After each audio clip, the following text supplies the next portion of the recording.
Bom, pessoal, enquanto eu me encontro aqui, a gente podia brincar de alguma coisa diferente nesse último, né? Fazer alguma coisa menos intensa, né? Já tivemos muitas atividades radicais até aqui, né?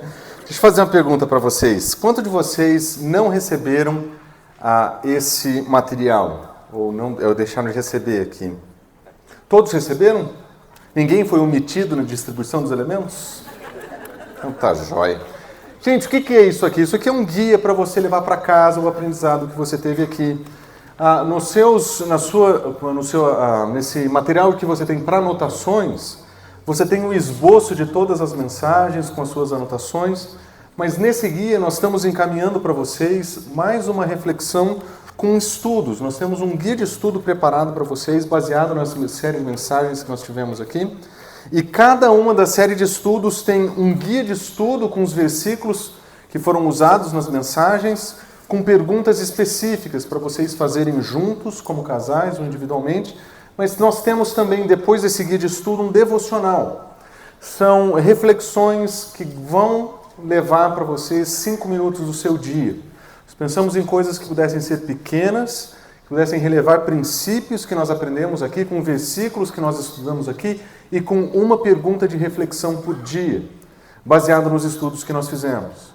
Depois desse encontro, além das mensagens que vocês receberam, vocês têm um mês de devocional sendo apresentado para vocês, fazerem de casais e continuarem crescendo em Cristo Jesus, na semelhança daquilo que Deus espera de nós. E é uma maneira que nós temos de investir no casamento de vocês, para que aquilo que começou a acontecer aqui ganhe frutos e tenha novos aprendizados na sua casa. Existem conversas que vocês vão precisar ter dentro de casa e o devocional vai ajudar vocês a colocarem essas conversas na mesa, a orarem por assuntos e temas que vocês precisam orar como casal, de como vocês podem se ajudar a serem maridos e esposas melhores. Então, usem a ferramenta que nós temos deixado para vocês, porque ela também pode ser saúde espiritual para vocês e pode ser o início de uma jornada em que vocês decidem caminhar mais perto do Senhor, saindo daqui não somente nesse tempo que nós tivemos aqui. O nosso desejo é que vocês sejam casais que vibrem com o Evangelho, que vibrem na presença de Deus e que desfrutem da beleza do casamento. Apesar de a gente ter sido atropelado por um ônibus hoje de manhã, né, que foi assim que o irmão se referiu à mensagem que eu tinha acabado de pregar, a ideia não é que vocês fiquem desanimados, a ideia é confrontar áreas da nossa vida que nós deixamos por muito tempo sem falar e que agora precisam de ajustes. Ajustes diante da graça de Deus e ajustes diante da verdade do Evangelho. Mas nós não podemos terminar o nosso tempo juntos aqui só pensando nas partes difíceis. Eu gostaria de terminar essa série de mensagens. Nós vamos ter alguns fatores passando por aqui também, eu prometo. Mas a ideia é tentar falar algo que, na minha opinião, fica faltando nos materiais de casamento. Eu acho que hoje os materiais de casamento têm muita ênfase no que o marido e no que a mulher tem que fazer. E geralmente é alguma versão com palavras diferentes desse princípio. A mulher aprende a se submeter e o marido aprende a liderar e cada um cumpre o seu papel, como se cada um tivesse no seu ambiente aí, no seu ambiente tendo que cumprir o seu papel. Mas eu acho que a mensagem do apóstolo Paulo é um pouco mais profunda do que isso. Se você ler Efésios capítulo 5, do versículo 18 até o versículo 33, você vai perceber que a tônica do ensino do apóstolo Paulo não é cada um cumprir o seu papel, é os dois realizarem o seu papel juntos. A mensagem do apóstolo Paulo sobre o casamento, em última análise, é sobre união. Não é sobre cada um fazendo a sua parte, mas é os dois fazendo juntos. E eu gostaria de dedicar esse último tempo nosso para passar por esse ensino do apóstolo Paulo, para que a gente não perdesse da nossa vista que o princípio apresentado é o princípio da unidade. Mas antes disso, nós vamos entregar o nosso tempo ao Senhor, para que Ele continue usando. Vamos orar? Senhor Deus, muito obrigado por esse tempo que o Senhor nos dá, de refletirmos na Tua Palavra e de voltarmos com atenção ao que ela nos ensina, Senhor. Nós fomos confrontados e seremos confrontados pela Tua verdade, mas nós amamos o Senhor por isso. Nós sabemos que o Senhor mostra o seu amor por nós quando o Senhor nos disciplina, e nós sabemos que o teu amor nos confronta de pecados que nos assediam, e com isso o Senhor protege as nossas almas, Deus.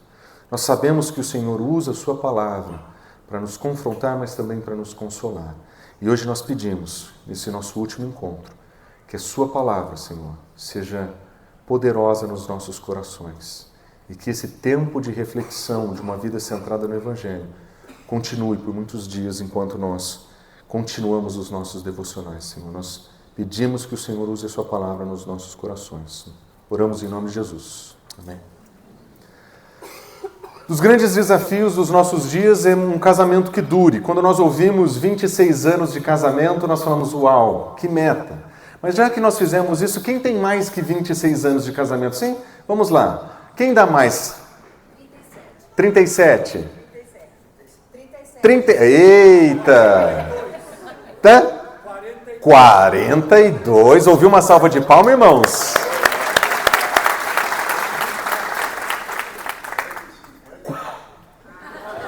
Calma aí que ele vai confirmar com os universitários.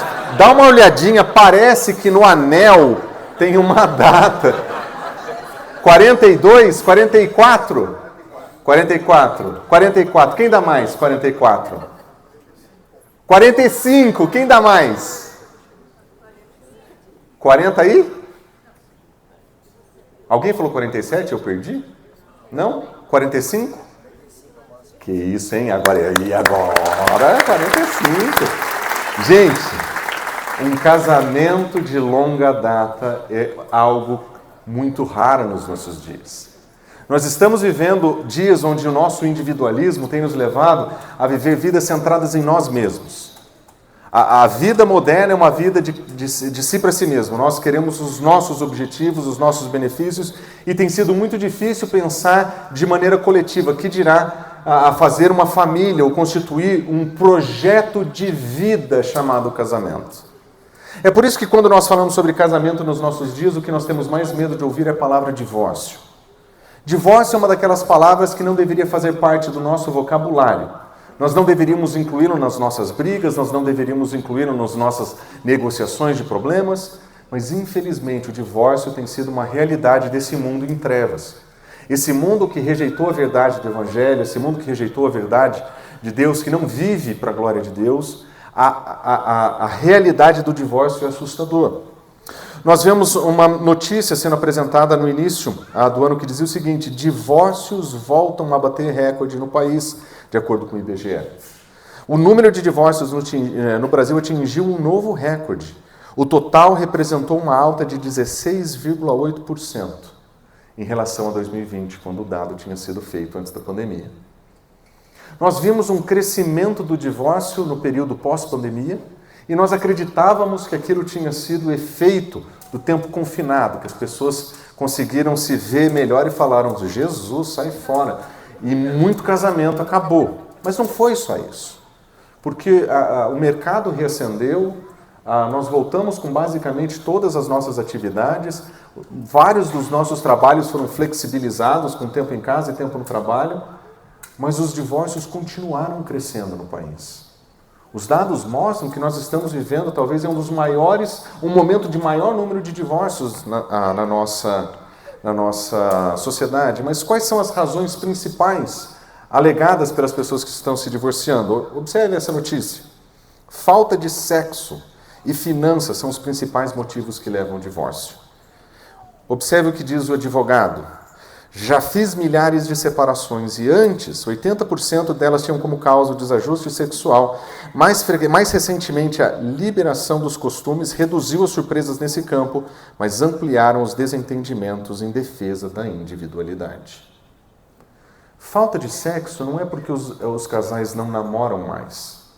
É porque agora, na individualidade de cada um dentro do casamento, ninguém sabe mais como é que se resolvem as diferenças de preferência sexual no casamento. E isso se tornou um problema. Aquela liberdade que o mundo vendeu, aquela liberdade da liberação sexual, se tornou uma escravidão, que agora faz indivíduos presos em si mesmos, buscando seus próprios desejos, E não existe casamento que subsista a isso. Porque quando você faz do prazer do seu casamento o alvo sendo o alvo a sua própria satisfação, você faz do seu cônjuge um objeto.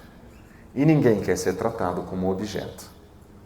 Ninguém consegue viver assim.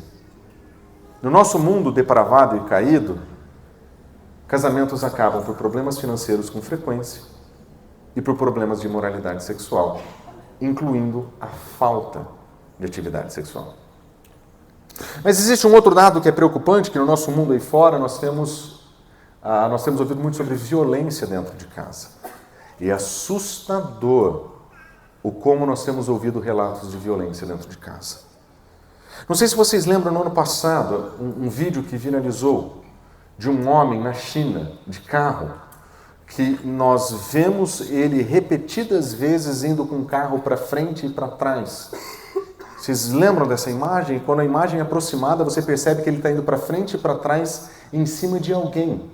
Esse homem foi preso e quando chegaram no local descobriram que ele estava naquele momento atropelando a própria esposa. Vocês viram esse vídeo? Graças a Deus, porque é assustador. Falando sobre esse evento, um jornalista disse o seguinte: em várias ocasiões, o homem sai do carro para verificar se a mulher ainda estava viva antes de continuar o ataque. Assustador. Nós estamos ouvindo de violências que estão acontecendo dentro de casa que são sem tamanho. Nós nunca acho que vimos tantas histórias de pessoas sofrendo violência dentro de casa. Um dado do 16º Anuário Brasileiro de Segurança Pública de 2022 disse que a cada hora 26 mulheres sofrem agressão física no país. 632 mulheres sofrem violência doméstica por dia. 4% em relação ao ano anterior. É assustador. O que está acontecendo com esse mundo que nos vende uma utopia de uma vida livre, sem restrições à nossa liberdade sexual ou às nossas liberdades individuais? O que tem acontecido com esse mundo que projeta essa imagem de um mundo perfeito, mas que dentro das suas próprias casas vivem confinados, sua própria violência? Tem algo muito errado com esse mundo e o modo como os relacionamentos estão sendo feitos. E nós estamos aqui casados. Casados, olhando para esse mundo e, infelizmente, com um certo medo dentro do nosso coração. Nenhum de nós entrou no casamento para fracassar.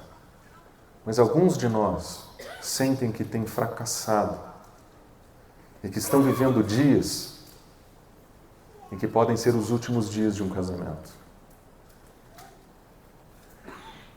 Se no seu coração existe esse medo de que o seu casamento é um casamento que está perto do seu fim, não deixe de procurar ajuda. Não deixe de erguer a mão e dizer: olha, eu preciso que alguém me ajude, porque do modo como eu estou, ou do modo como nós estamos, ou nós vamos sair de casa, ou nós vamos nos ferir ali dentro.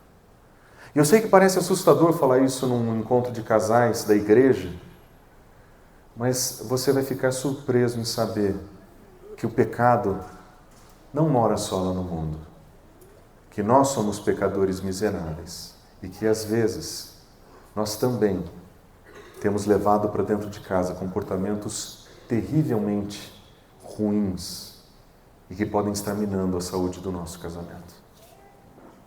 Se existe medo no seu coração, procure ajuda. Porque o propósito de Deus para o casamento é aquilo que Jesus Cristo diz em Mateus capítulo 19. Ele diz: o que Deus uniu, ninguém separe. Com isso, o nosso Senhor Jesus Cristo não está dizendo: se você sofre violência, sofra violência calada. Não é isso que o Senhor está dizendo. Porque o que Deus uniu não é unido na violência. O que Deus uniu não é um casamento marcado pelo dessabor, dos conflitos, do atrito, da guerra, do confronto. O que Deus uniu é um casamento desse marcado pela presença dEle. É um casamento marcado pela presença do Evangelho, onde marido e mulher servem mutuamente um ao outro, onde mulher trata com respeito o seu marido e o seu marido devolve com amor sacrificial. Esse é o casamento que Deus uniu. E esse casamento ninguém vai separar. Nosso Senhor Jesus Cristo não está colocando um cheque em branco para qualquer pessoa assinar quando Ele disse isso. O que Ele disse é que para nós que somos cristãos e somos seus seguidores, o divórcio é uma vergonha, porque em algum lugar nós abandonamos o nosso Deus antes de abandonarmos o nosso cônjuge. E é por isso que quando nós voltamos os nossos olhos para o ensino do apóstolo Paulo, nós precisamos aprender mais uma escolha importante para o nosso casamento. Entre as nossas decisões que aprendemos até aqui e as nossas ferramentas de trabalho para um casamento bem-sucedido, existe mais uma escolha que nós precisamos fazer. E essa escolha chama-se escolher cooperar. Lembra que na primeira mensagem nós falamos sobre competir, sobre guerra e controle? Então, quando nós entregamos as armas, nós temos a possibilidade de cooperar. E eu gostaria de dizer para vocês que o principal antídoto para uma vida, de um casamento que caminha na direção do divórcio ou da violência, é um casamento onde marido e mulher cooperam. Nós somos diferentes e nós temos funções diferentes, mas essas funções elas são complementares. E se nós cooperarmos, eu cuidando daquilo que Deus pediu para mim, como marido, e a esposa cuidando daquilo que Deus pediu para ela como esposa, nós vamos andar juntos. Isso vai prover união, isso vai promover cooperação dentro de casa. E se nós lemos com atenção o ensino do apóstolo Paulo, a metáfora que ele usa não é a metáfora das partes, é a metáfora do corpo, é a metáfora de uma complementariedade que deve existir entre marido e mulher. Observe o que diz o conselho de Paulo para as mulheres. Ele diz: mulheres, sujeitem-se cada uma ao seu marido como ao Senhor, porque o marido é o cabeça da mulher, como Cristo é o cabeça da igreja, que é o seu corpo. A imagem que o apóstolo Paulo está usando é a imagem do corpo. Ele aplica parte dessa metáfora para as mulheres e para os homens, para as mulheres e para os maridos, mas ele está usando a metáfora do corpo. Não existe cabeça viva fora do corpo. Não existe corpo vivo sem cabeça. A metáfora do apóstolo Paulo não é degole o corpo e cada um faça a sua parte. Ele está dizendo que cada um vai fazer o seu papel para que eles sejam um corpo. A imagem é uma imagem de união, a imagem é uma imagem de complementariedade, a imagem é uma imagem de cooperação. E, aliás, todas as vezes que ele apresenta o papel da mulher ou do marido, ele sempre coloca o padrão como Jesus Cristo. Observe, mulheres, vocês vão se sujeitar aos maridos porque o marido é o cabeça. No versículo seguinte ele explica: assim como a igreja está sujeita a Cristo Jesus, as mulheres estejam sujeitas aos seus maridos. O padrão para a mulher é a relação da igreja em Cristo Jesus. Ela se submete como ao Senhor, por temor ao Senhor. O padrão dela não é o mundo, o padrão dela não são os livros, o padrão dela é o Senhor. O mesmo ele diz para os homens, ele diz: da mesma forma os maridos devem amar cada um a sua mulher como o seu próprio corpo. Quem ama a sua mulher, a si mesmo se ama. Qual é a imagem que ele usa? Ele está dizendo a imagem de um corpo, de um ser completo, não dividido. E qual é o parâmetro para o marido? Também é Cristo Jesus, como Cristo também fez com a igreja. O padrão do marido é fazer por sua esposa aquilo que Cristo fez por ela. E o padrão para a mulher é fazer para o marido aquilo que a igreja faz pelo Senhor. E é aqui que a imagem do corpo faz sentido. Aliás, o apóstolo Paulo faz uma pequena brincadeira com a ideia de corpo nesse texto, e para deixar bem claro qual é a sua intenção, ele volta para um dos versículos mais antigos da Escritura. Ele volta lá para Gênesis. E ele cita o livro de Gênesis dizendo, é por essa razão que o homem deixa o pai e sua mãe e ele vai se unir à sua mulher e eles vão ser uma só carne. A expressão uma só carne representa a imagem que ele está produzindo de um só corpo. O seu ensino reflete algo que Deus já tinha estabelecido lá atrás na queda, de que marido e mulher são um, que marido e mulher, embora sejam dois, quando casados eles se tornam um. Uma só carne quer dizer, agora esses dois são um só. Da mesma maneira que homem e mulher são um só corpo, na metáfora de Paulo.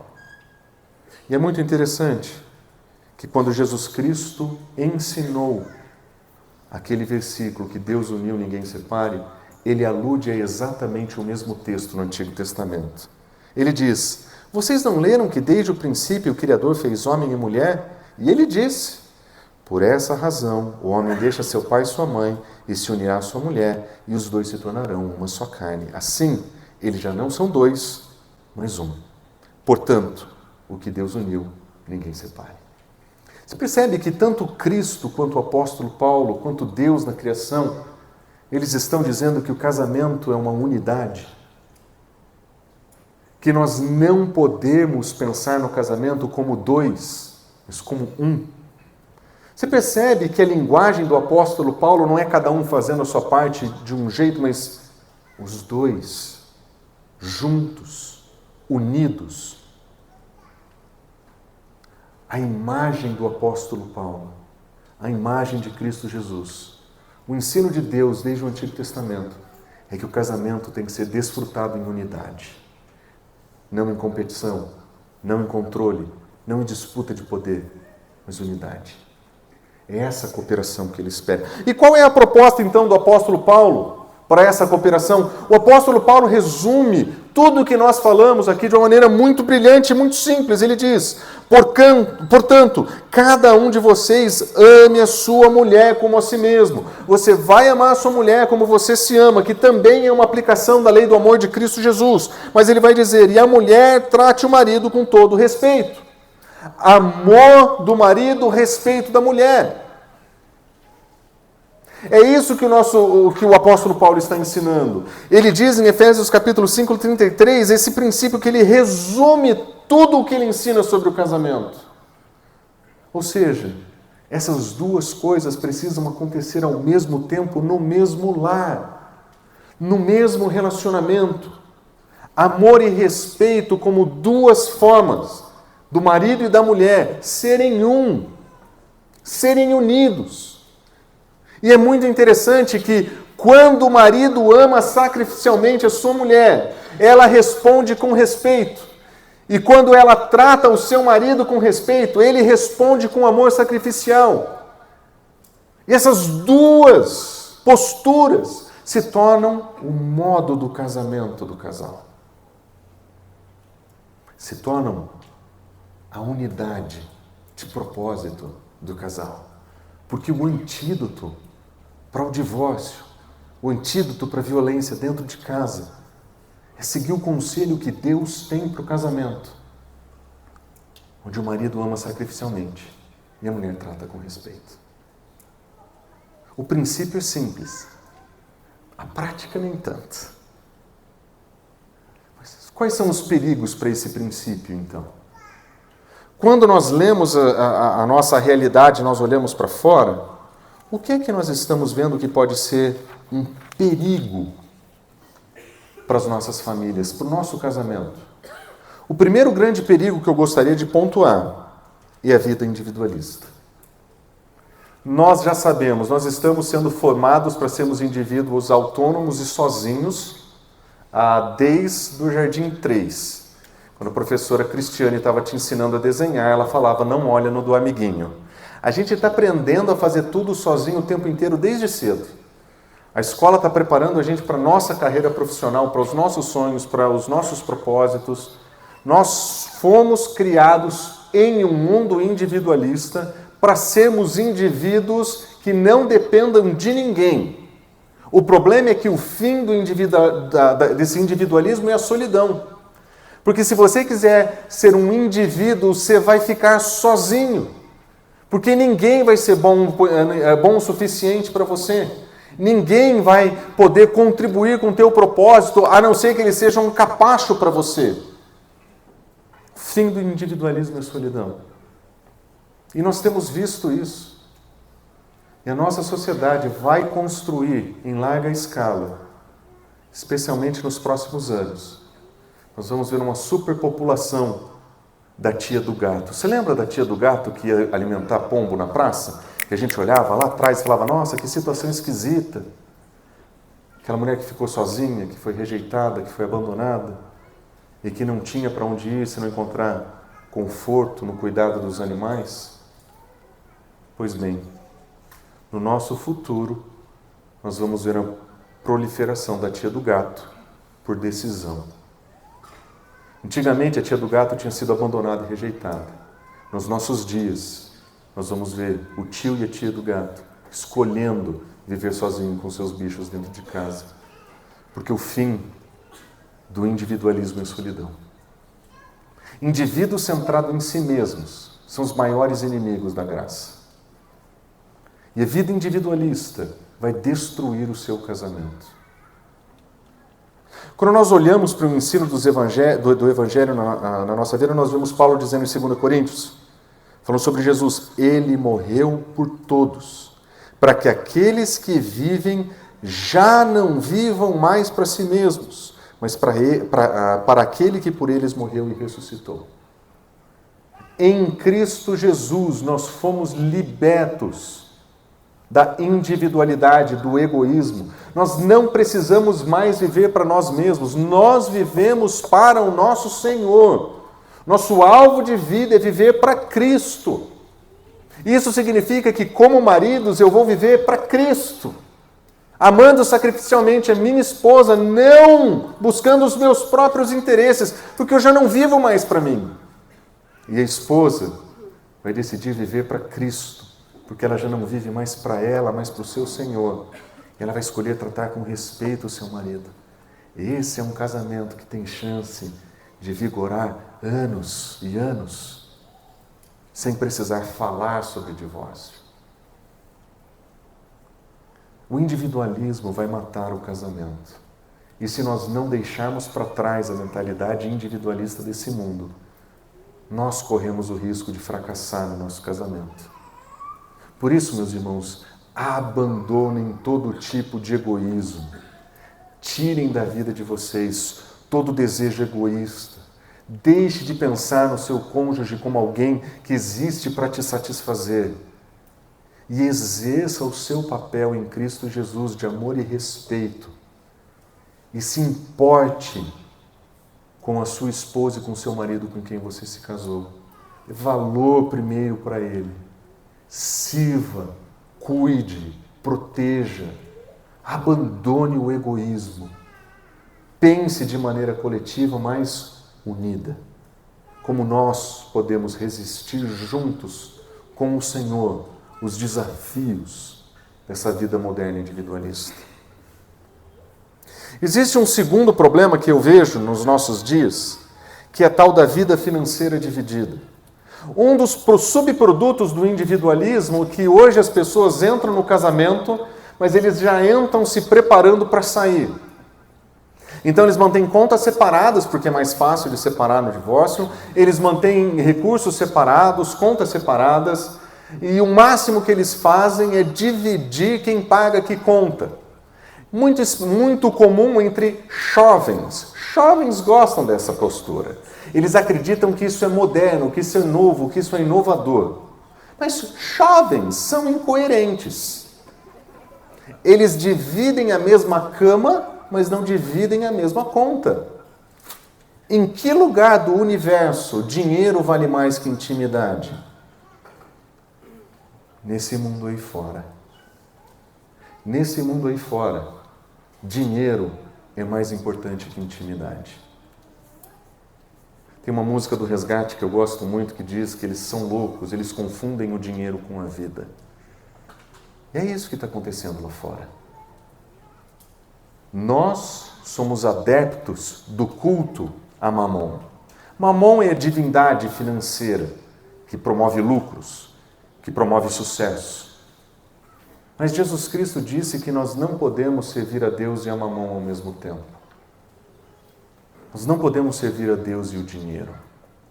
Por que é que você trata o seu dinheiro com tamanho zelo? Você tem medo de dar um cartão de crédito na mão da sua esposa? E eu não falo isso de uma maneira de brincadeira, não. Eu estou falando sério. Não estou usando a piadinha da moça que vai no shopping e gasta tudo. Por que você não confia na sua mulher? Porque o seu dinheiro vale mais que a confiança que você coloca nela. Vida financeira dividida não é só uma pragmática. As coisas ficam mais simples. Não é, não.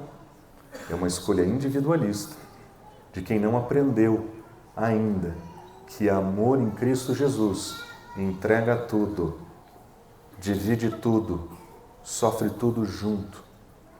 Na vida do casal não tem nada separado. Só toalha, talvez, que acho que vale a pena. Na vida do casal não existe espaço para a vida financeira dividida. Se você divide intimidade, você está valorizando mais o seu dinheiro que a sua esposa ou que o seu marido. Valorizando mais o seu dinheiro que a confiança que você pode ter no seu marido. E tem hora que é prudente não dar o cartão para sua esposa. Lá em casa eu não posso andar com cartão. O gastão da nossa casa sou eu que gosto de comprar livro. Eu não compro roupa. O meu modelo de consumo é baseado em Erasmo de Roterdã. Não que vocês tenham que saber nada disso. Mas ele escreve uma carta para um dos seus patrocinadores, pessoas que estavam ajudando ele no seu estudo do grego, e ele diz: recebi generosa doação, vou comprar livros, e se sobrar dinheiro, comida e roupas. Esse sou eu. Eu não posso ficar com... Eu e a Gabriela, nós temos que combinar os nossos gastos com livros, porque além de corredora, ela é leitora também. A gente adora ler livro e comprar livro, a gente tem que aprender a andar juntos. Nós combinamos de gastos semanais que nós permitimos ter. Não é porque nós somos maldosos, é porque a gente precisa de planejamento financeiro. E nós precisamos fazer isso juntos. Eu não preciso chegar para ela e dizer: você não pode mais comprar sapatos. Ou ela dizer: você não vai mais comprar livros. Por quê? Porque a nossa vida financeira não é dividida. Eu não sou dono dela, ela não é meu dono. Eu pertenço a ela e ela pertence a mim. Isso é unidade, mútuo pertencimento, mútuo serviço. É o oposto dessa vida financeira dividida. Quando o apóstolo Paulo descreve o mundo apocalíptico, onde as coisas iam virar do avesso, ele diz o seguinte: os homens, eles serão egoístas e avarentos, presunçosos e arrogantes, blasfemos, desobedientes aos pais, ingratos, ímpios, sem amor pela família, irreconciliáveis, caluniadores, sem domínio próprio, cruéis, inimigo do bem, traidores, precipitados, soberbos, mais amantes dos prazeres do que amigos de Deus.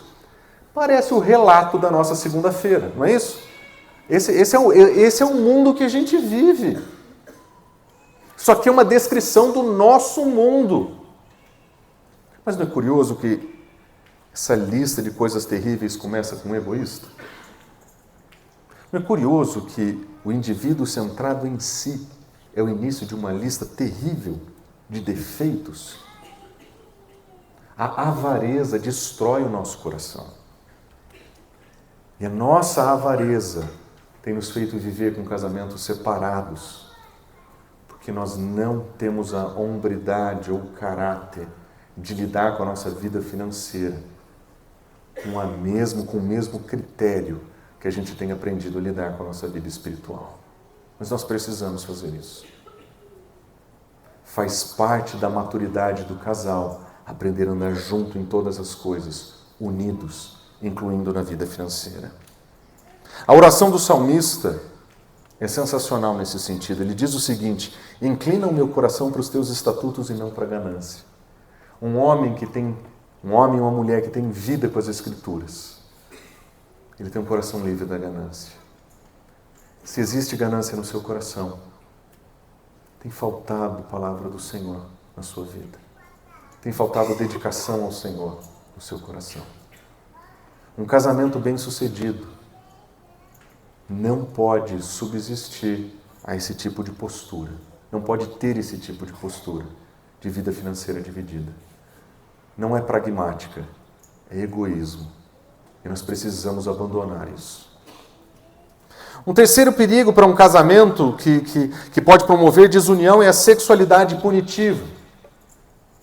Sexualidade punitiva não acontece somente de um lado. Mulheres, quando fazem de greve sexual para manipularem seus maridos, elas estão agindo como dominadoras, como quem tem controle. Isso não pode existir num casamento cristão. Mas existe um outro tipo de sexualidade punitiva, que é quando o marido faz da sua esposa o seu objeto sexual. E ele só a procura nesse dia. Ele só tem carinho no dia que ele prepara o terreno.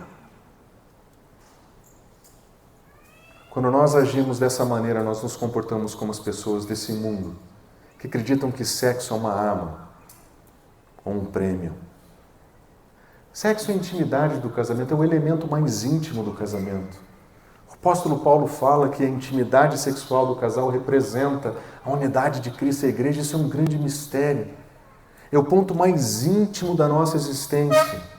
É o elemento mais íntimo do nosso relacionamento.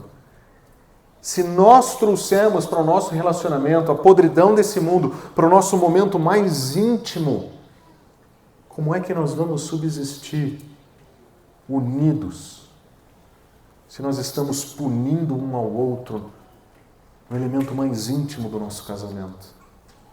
O apóstolo Paulo, quando ensina sobre atividade sexual no casamento, ele diz: o marido deve cumprir os seus deveres conjugais para com sua mulher e da mesma forma a mulher para com seu marido. Deveres conjugais é o modo bonitinho que a Bíblia fala de namorar.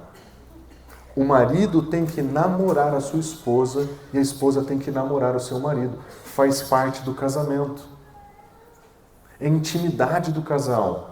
São deveres. O apóstolo Paulo coloca a linguagem do dever. Nós devemos isso um para o outro. E ele diz: a mulher não tem autoridade sobre o seu corpo, mas o marido. Da mesma forma, o marido não tem autoridade sobre o seu corpo, mas a mulher.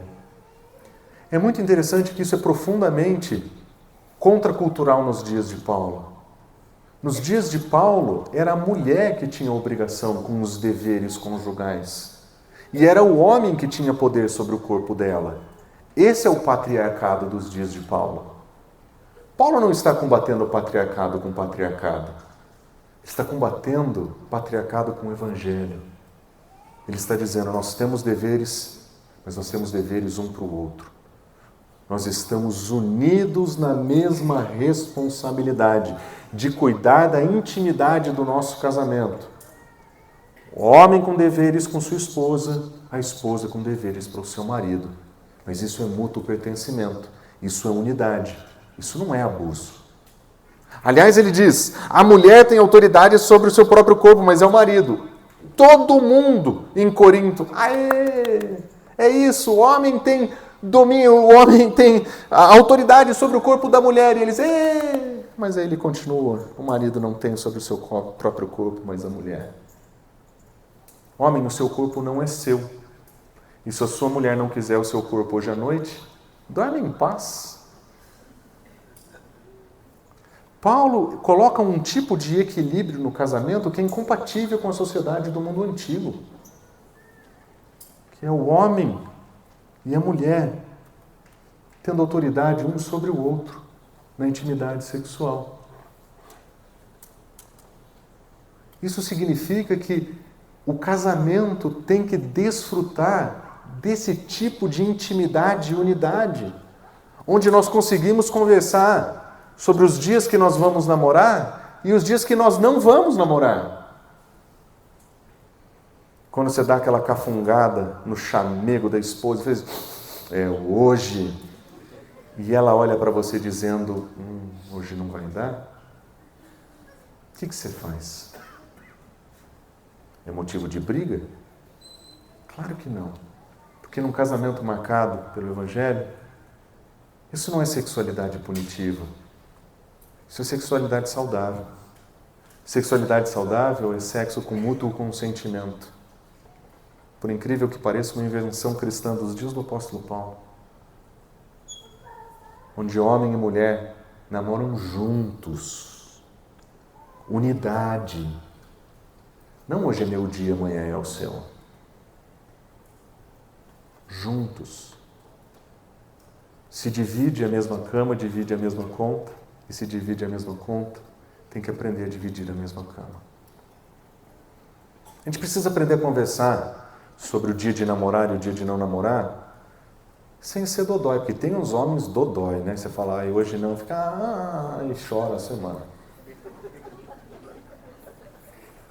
Precisa aprender a conversar com seriedade, porque sexualidade punitiva vai destruir, vai desunir o seu casamento, vai destruir o seu relacionamento.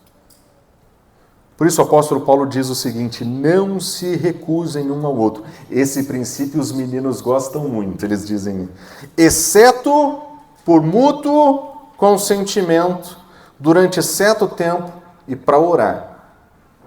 Paulo está dizendo, namora muito. Namora muito. Só vai parar de namorar se os dois estiverem de acordo. Aqui não tem greve de sexo para manipulação do marido. Aqui não tem marido usando a esposa de objeto. Aqui tem graça. Eles gostam de passar tempo juntos e gostam de namorar. Eles curtem esse tempo deles e eles só param para orar. Essa semana eu preciso gastar mais tempo em oração. Pode orar, mas é só por um período curto de tempo. Depois você vai orar no horário do almoço, no horário do trabalho. Não vai ser na hora de dormir. Por quê? Depois unam-se de novo, a linguagem de união de novo, para que Satanás não tentem por causa do domínio próprio. O que Paulo está dizendo com isso? Que maridos que passam, casais que passam muito tempo sem namorar, estão dando brecha para Satanás entrar. Paulo está dizendo que quando a gente deixa de namorar por punição, por conflito, por birra, nós estamos causando a divisão do casamento. Super comum, infelizmente, nos aconselhamentos que a gente recebe, de homens que saíram de casa e arrumaram um caso, uma fé, um enrosco, um equívoco. Você senta para conversar com ele, ele está consciente do erro, ele sabe que ele foi infiel.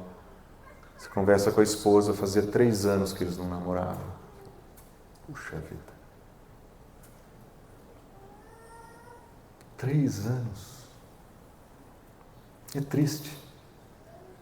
Mas esse modelo de sexualidade punitiva vai dividir o casamento de vocês. Não levem isso para casa em hipótese nenhuma. Cresçam em intimidade com o Senhor, mas cresçam em intimidade sexual. Aprendam a conversar sobre isso, porque um dos principais fatores para o divórcio no nosso país é a intimidade sexual. Sejam sensatos, prudentes, sejam santos na sua prática sexual, mas sejam consistentes. Namorem bastante. Um outro perigo que tem se tornado mais comum nos nossos dias ganhou o título de abuso emocional. Abuso emocional é algo mais tipicamente masculino, mas acontece dos dois lados. Mulheres sabem fazer isso também. Mas, via de regra, mulheres são vítimas disso aqui. E tem sido muito comum ver relacionamentos caídos nesse mundo onde as pessoas têm adotado esse tipo de postura. E tentando ajudar a entender o que é um abuso emocional, eu uso a autora Darby Strickland. Ela escreve um excelente livro chamado Desmascarando o Abuso, e ela define da seguinte maneira o abuso emocional. O abuso acontece em um casamento quando um dos cônjuges persegue seus próprios interesses, procurando controlar e dominar o outro por meio de um padrão de comportamento coercivo, controlador e punitivo. Você percebe que a essência da definição é egoísmo? É alguém que persegue seus próprios interesses. Ele exerce domínio sobre o outro, mas o padrão de comportamento é coercivo, é manipulação, é controle e é punição. Um casamento cristão não deveria ter nenhuma dessas características. Porque no casamento cristão nós não estamos procurando os nossos próprios interesses, mas nós estamos procurando os interesses do Senhor e do nosso cônjuge primeiro. Um casamento centrado no Evangelho é um antídoto para esse tipo de postura de casamento abusivo, de relacionamento abusivo. Quando nós lemos em Marcos o nosso Senhor ensinando sobre o nosso coração, ele diz: é do interior do coração dos homens que vêm os maus pensamentos, as imoralidades sexuais, os roubos, os homicídios, os adultérios, a cobiça, a maldade, o engano, a devassidão, a inveja, a calúnia, a arrogância, a insensatez. Nós somos essas pessoas. Se nós não andarmos com o Senhor, é uma questão de tempo para essas coisas aparecerem na nossa vida. O engano, o homicídio, parece uma coisa muito longe, até que você tenha os incentivos necessários. Talvez você pense que você é imune ao abuso. Você fala: não, eu não sou essa pessoa. E se você pensa assim, é possível que você já seja essa pessoa. Alguém que procura os interesses de tal forma, que procura dominar e controlar de uma maneira punitiva marido e mulher. Isso vai destruir vocês, não façam isso. Não levem isso para casa. Nós somos capazes dessas coisas, mas na graça nós somos redimidos para uma novidade de vida. O autor de Eclesiastes, quando ele olha para o mundo na sua tristeza, ele diz: eu vi lágrimas dos oprimidos e não há quem os console. O poder está do lado dos opressores, não há quem os console. Existe uma triste realidade nos nossos dias, que esse tipo de opressão que está sendo feita dentro de casa está sendo apresentada com lágrimas de quem sofre, com dor de quem sofre, e não tem ninguém para ajudar. Nos dias do autor de Eclesiastes, não tinha ninguém para ajudá-los. Mas nós somos o corpo vivo de Cristo. Nós abominamos esse tipo de abuso dentro de casa. E nós deveríamos ser uma comunidade de cuidado para essas pessoas. Nós deveríamos ser as pessoas que iam se levantar e dizer: não mais. Por isso, se você está passando por isso na sua casa, busque os pastores dessa igreja. Eles amam o Senhor, eles temem o Senhor e o seu ensino. E eles estão preparados e prontos para te ajudar, para que o seu casamento não seja destruído por isso aqui. E se você passa por isso, eu gostaria que você lembrasse que o nosso Senhor te entende perfeitamente. Quando Isaías fala sobre o nosso Senhor, ele diz o seguinte: ele foi desprezado, ele foi rejeitado pelos homens, ele foi um homem de dores e experimentado no sofrimento. Como alguém de quem os homens escondem o rosto, ele foi oprimido, ele foi afligido. Nosso Senhor Jesus Cristo sabe exatamente o que você está passando. Ele entende a sua dor, porque ele se identificou com você, inclusive no seu pior dia de sofrimento, nas dores do seu coração e nas lágrimas escondidas que você sofre dentro da sua casa. O nosso Senhor te entende perfeitamente. Volta o teu coração para Ele. Ele tem todo o interesse em curar a tua dor e o teu sofrimento. E Ele tem todo o interesse de colocar homens e mulheres maduros na sua vida para que você possa ser livre dessa situação, para que o seu casamento seja restaurado. Nós podemos orar: Senhor, livra-me dos homens maus e me protege dos homens violentos. Ninguém deveria orar essa oração dentro de casa. Mas se esse é o seu contexto, o Senhor tem todo o interesse em te proteger e te libertar. Nunca esqueça disso. E por fim, existe um perigo que nós corremos, que é chamado de violência doméstica. Violência doméstica, você pode dizer: isso não acontece tanto aqui, nós somos pessoas boas. Não. Nós somos pessoas ruins. Nós somos plenamente capazes disso. E eu gostaria de deixar alguns lembretes para vocês. Violência doméstica de qualquer tipo é abominável diante do Senhor. É abominável diante do Senhor. Violência doméstica pode ser um grito que vira um tapa, que vira um soco, que vira uma panelada, uma garrafada, um chute, um cuspe. Você ficaria surpreso de saber o que acontece dentro da casa dos nossos irmãos quando eles fecham a porta. Eu lembro de atender um casal cristão que, no meio dos seus argumentos, eles tinham chegado nesse nível. Cada uma dessas frases que eu falei representa um dos eventos que aconteceu na casa de irmãos. Estou falando de gente que está no mundo vivendo separado. Estou falando de gente que decidiu abandonar o Senhor dentro de casa. O Salmo 10, ele descreve o perfil desse indivíduo. É lógico que ele não foi escrito para descrever o que é um homem violento dentro de casa, mas ele descreve o perfil do homem violento. E o perfil do homem violento aparece dentro de casa. Eu vou ler esse texto para vocês. Eu quero que vocês pensem nesse tipo de situação acontecendo dentro de casa. Ele diz: os seus caminhos, o caminho dos orgulhosos, eles prosperam sempre. Estão acima da sua compreensão, estão as suas leis, e ele faz pouco caso de todos os seus adversários, pensando consigo mesmo: nada me abalará. Desgraça nenhuma me atingirá, nem a mim, nem aos meus descendentes. Sua boca está cheia de maldição, mentiras, ameaças, violência, maldade estão na sua língua. Ele fica à espreita como um leão escondido, fica à espreita para apanhar o necessitado, apanha o necessitado e o arrasta para a sua rede.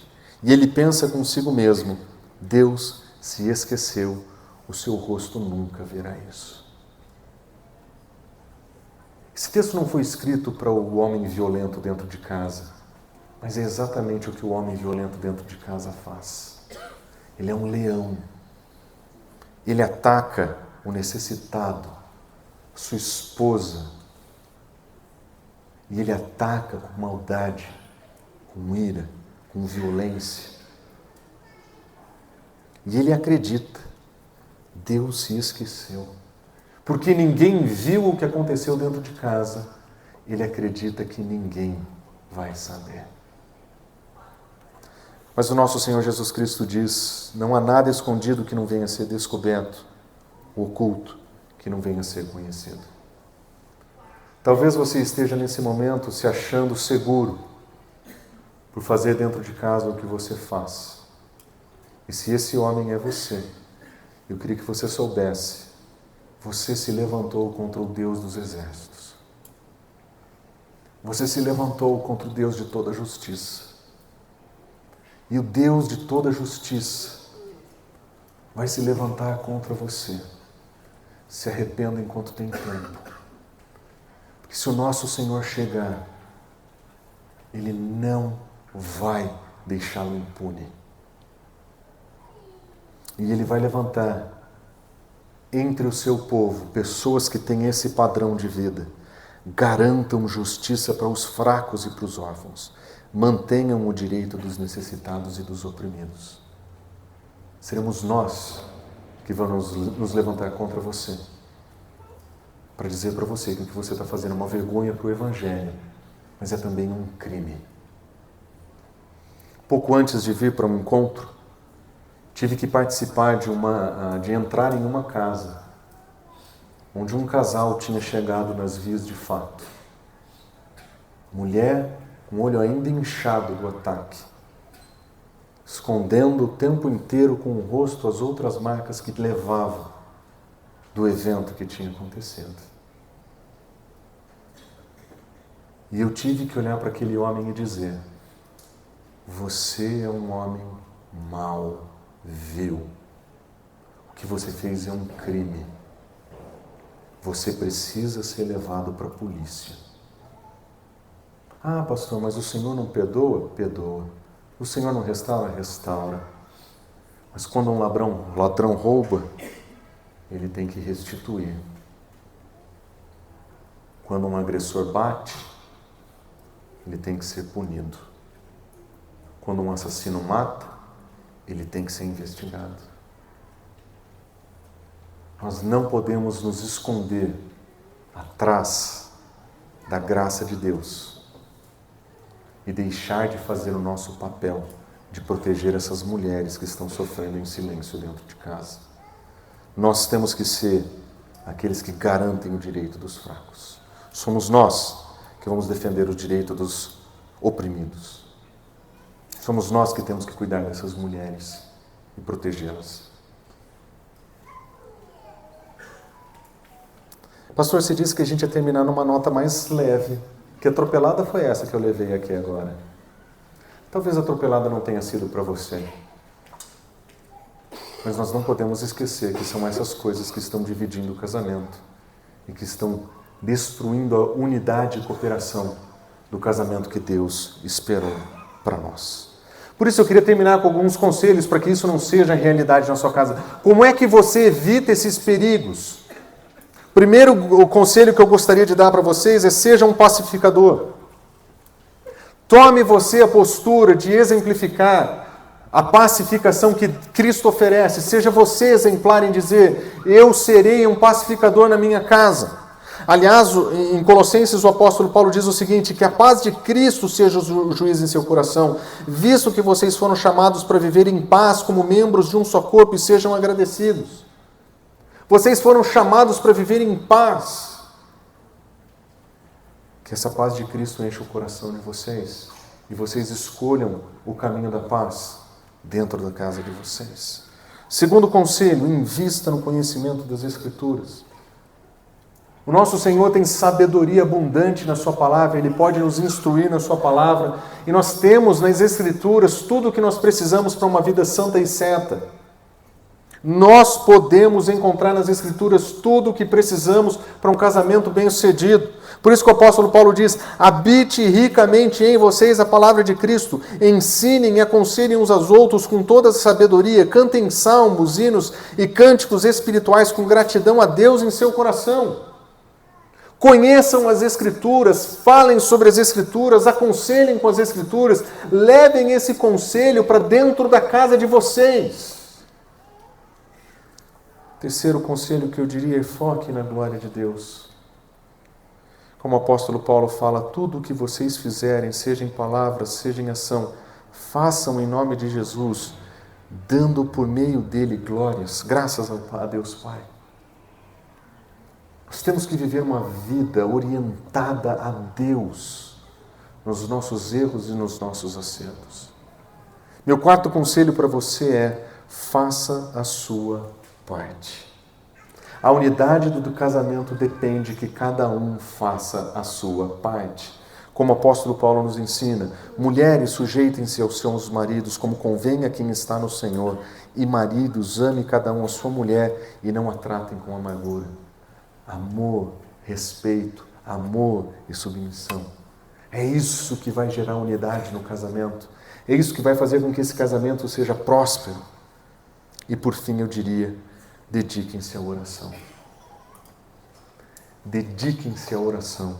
O apóstolo Paulo termina sua série de conselhos em Colossenses dizendo: dediquem-se à oração, estejam alertas e agradecidos. Uma vida de investimento na palavra e de oração. Paz, e cada um fazendo a sua parte. Os ensinos do apóstolo Paulo para nós evitarmos todos os perigos de uma vida desunida, todos os perigos do divórcio e da violência são apresentados aqui. São 5 conselhos que nós precisamos colocar para funcionar dentro de casa, porque nós não queremos nem divórcio, nem violência.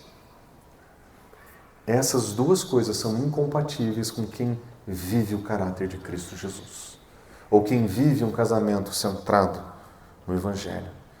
Por isso, a última escolha que nós temos que ter nos nossos casamentos é o seguinte: escolha cooperar. Cada um vai fazer sua parte, juntos, para a glória de Deus.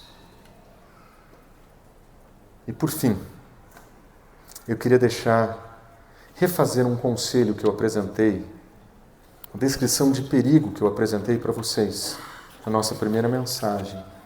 E eu gostaria de demonstrar que tudo o que nós fizemos foi reescrever o que o primeiro princípio dizia, da maneira certa. O primeiro princípio que eu apresentei para vocês foi que o caminho mais rápido para a destruição de um relacionamento saudável é fazer de você mesmo o centro do seu casamento.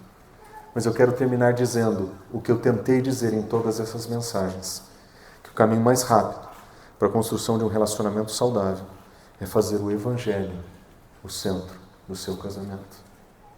Substitua o seu eu, o seu egoísmo, por Cristo Jesus. Esse é o melhor conselho que eu tenho para dar para vocês.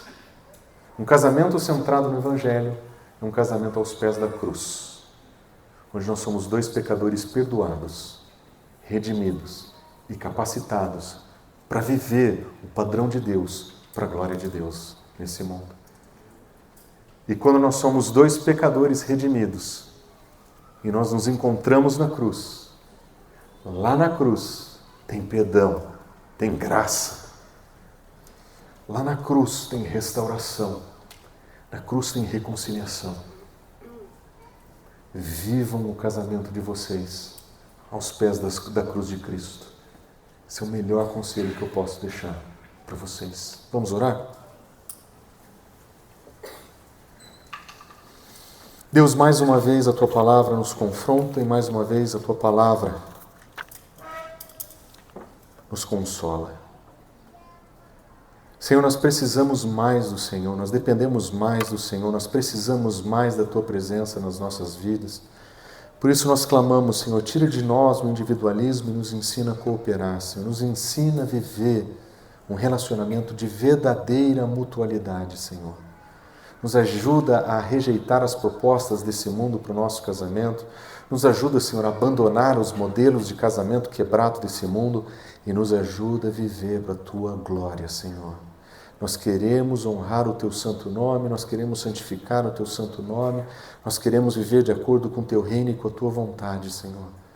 Faça dos nossos casamentos, Senhor, um testemunho do Teu amor e da Tua verdade. Nós oramos em nome de Jesus. Amém.